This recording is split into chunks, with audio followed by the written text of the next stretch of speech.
TSC Raju ভাস্কর্যের সামনে আয়োজিত হলো বন্যার্তদের জন্য সহায়তার কনসার্ট জরুরি সংযোগ। সবার জন্য উন্মুক্ত এই আয়োজনের মাধ্যমে সংগ্রহ করা হয় শুকনো খাবার, প্রয়োজনীয় ওষুধ, স্যানিটারি সামগ্রী সহ নগদ অর্থ। রিপোর্ট করছেন কায়কোবাদ মাহমুদ।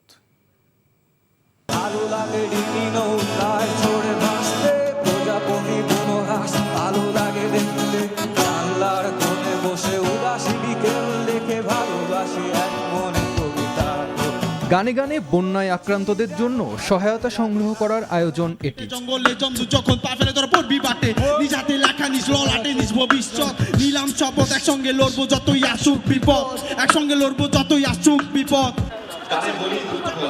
শুক্রবার দিনভর টিএসসিতে সাধারণ মানুষ নিয়ে আসছিলেন সাধ্যমতো সহায়তা। কেউ গাড়িতে, কেউ বা পিকআপ ট্রাকে, আবার কেউ সিএনজি, রিক্সা, যার যেভাবে সম্ভব সবাই নিয়ে আসছিলেন বন্যার্তদের জন্য সহায়তা।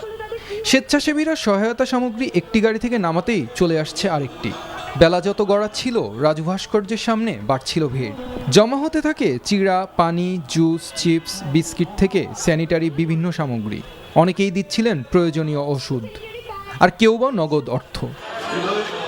দেশপ্রেম কিন্তু আসলে বাসায় বসে বসে শুধু পোস্ট করা না, you have to move, you have to show your action. এখন সবাই যদি এভাবে আগে আসে তাহলে তাদেরকে আমরা কিছুটা হেল্প করতে পারবো, তারা উপকৃত হতে পারবে। যে যতটুকু পারছে সবভাবে হেল্প করতেছে। বাচ্চা এসে দিয়ে গেছে, মানে 3 বছর টাকা জমা ছিল সাইকেল কিনবে, ওটাও দিয়ে গেছে। সবগুলো প্রসেস করে বিভিন্ন বন্যার্ত অঞ্চলগুলোতে, যেমন ফেনী, নোয়াখালী, কুমিল্লা এবং আরও যেখানে যেখানে হচ্ছে আমরা খোঁজ খবর লাগাবো। সবকিছু ছাপিয়ে এখানে মুখ্য বন্যার্তদের জন্য সহায়তা। আয়োজক আর আগতরা বলছেন, সম্মিলিতভাবে এগিয়ে আসলে কিছুটা হলেও প্রশমিত করা যাবে বন্যার্তদের কষ্ট।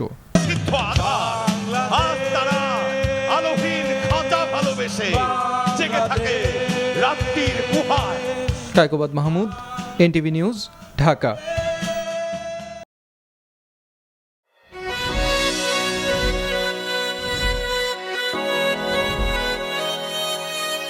এই শুনছো, উঠো না।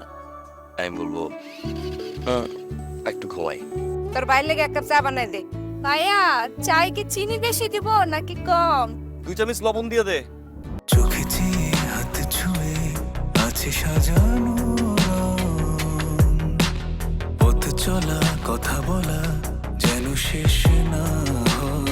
আমি যে বিয়ে করছি, আমার যে বউটা নিয়ে একটু ঘোরা উচিত, কারো মাথায় আছে?